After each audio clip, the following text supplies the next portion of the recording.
Astronautas perdem até 1% de massa óssea por mês no espaço.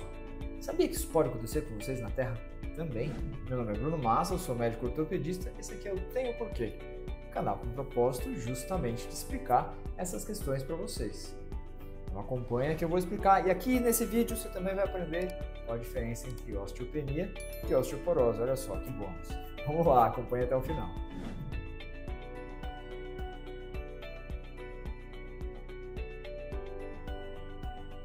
Imagina que os seus ossos são que nem estruturas de um prédio. As colunas, quando você não faz a manutenção, elas acabam rachando, certo? Acabam ficando deficientes. E no seu osso, isso também acontece. Ele é a estrutura do nosso corpo, está tudo preso a eles.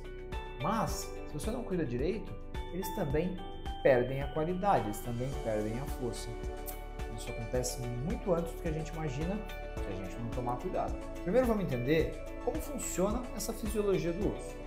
O osso é um tecido vivo e ele não é inerte, ele está constantemente mudando de acordo com o estímulo que ele recebe.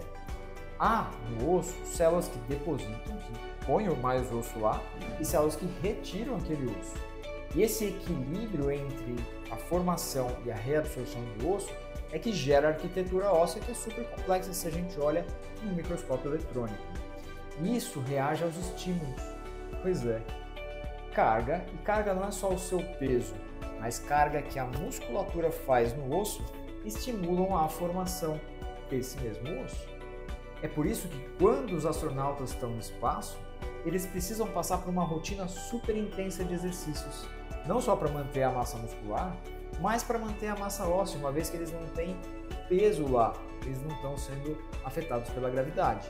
Vocês já viram os astronautas quando voltam de missões muito longas no espaço? Eles são bem diferentes e eles têm osteopenia ou osteoporose em alguns casos.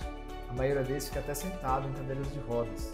Isso porque a gente está acostumado, nosso corpo está preparado para viver com a gravidade.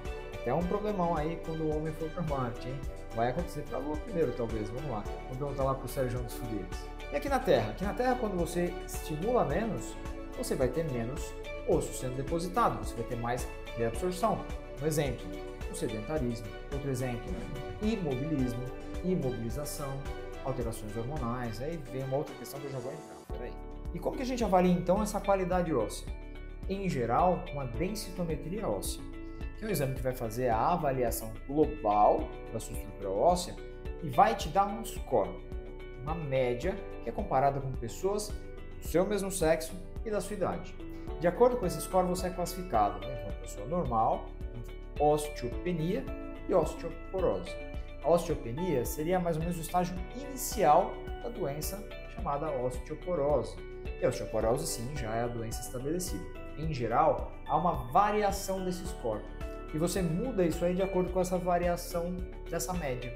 Quando essa média é menos uma vez a média das pessoas, até menos 2,5 vezes, a gente tem uma osteopenia.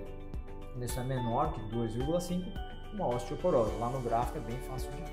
Além, óbvio, então, desse estímulo mecânico reduzido no sedentarismo, por exemplo, alterações hormonais também podem causar isso. Muito comum, por exemplo, nas mulheres pós-menopausa. E aqui um detalhe importante. A primeira fratura, quando há osteoporose, já é um sinal de doença. Em geral, já é um sinal que a gente precisa tratar esse paciente. Então, como a gente previne esse estado de fraqueza óssea? Primeiro deles, atividade física. Eu te mostrei que até os astronautas hoje têm uma rotina super intensa de atividade física para evitar tanto a perda de massa muscular quanto a perda de massa óssea. Isso é bem relevante. O apoio, andar, caminhar, correr, praticar um esporte, isso também vai ajudar, é super importante. Uma alimentação adequada, com ingesta de proteína, de cálcio, vitamina D, super importante também.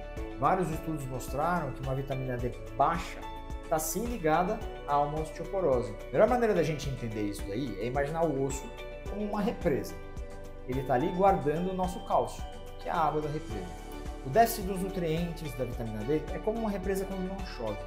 Você vai consumindo aquilo, você vai consumindo o cálcio. Então, inicialmente, você não tem uma alteração muito significativa.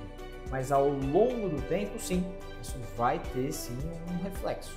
E uma vez que essa represa já tenha pouca água, a gente já tem pouco cálcio, por exemplo, no nosso osso, lá na osteoporose, simplesmente você repor aquele nutriente que faltou por muito tempo, a vitamina D que faltou por muito tempo, não vai ter uma resposta rápida. É como voltar a chover na represa. Não enche de uma vez. Isso leva um tempo. Por isso que é super importante os outros estímulos, por exemplo, a atividade física. Pensando desse jeito, agora vamos pensar na linha do tempo. A infância e a adolescência é a formação, é quando isso está se montando, a gente está criando esse depósito. Na fase adulta é a manutenção.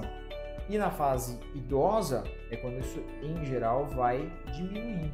Então, é super importante em todos esses momentos que a gente mantenha estímulo, que a gente mantenha ingesta de alimentos que vai nos ajudar a manter essa massa óssea de maneira adequada. E é claro, se há algum problema específico, a gente precisa tratar e vai precisar, obviamente, da ajuda de algum profissional para isso. Ossos fortes são construídos ao longo da vida. É o resultado da sua nutrição, dos seus estímulos. E é isso que vai gerar a prevenção para esses problemas que a gente tem com a perda da massa óssea. As fraturas mais típicas associadas são do punho, do quadril e da coluna. E a gente sabe que uma fratura no idoso é muito grave. Está muito associada à mortalidade nessa faixa etária. Vale a pena sim a gente olhar para isso com mais calma e com mais carinho. Tanto a osteopenia quanto a osteoporose não aparecem de repente, mas a prevenção, sim, isso tem que ser uma coisa que tem que ser pensada e tem que ser trabalhada todos os dias, em todas as fases da nossa vida. Se esse vídeo fez sentido para você, então curte, compartilha e se inscreve no canal. Porque sim, tudo tem um porquê, até a força e a qualidade dos seus ossos. Te vejo no próximo vídeo.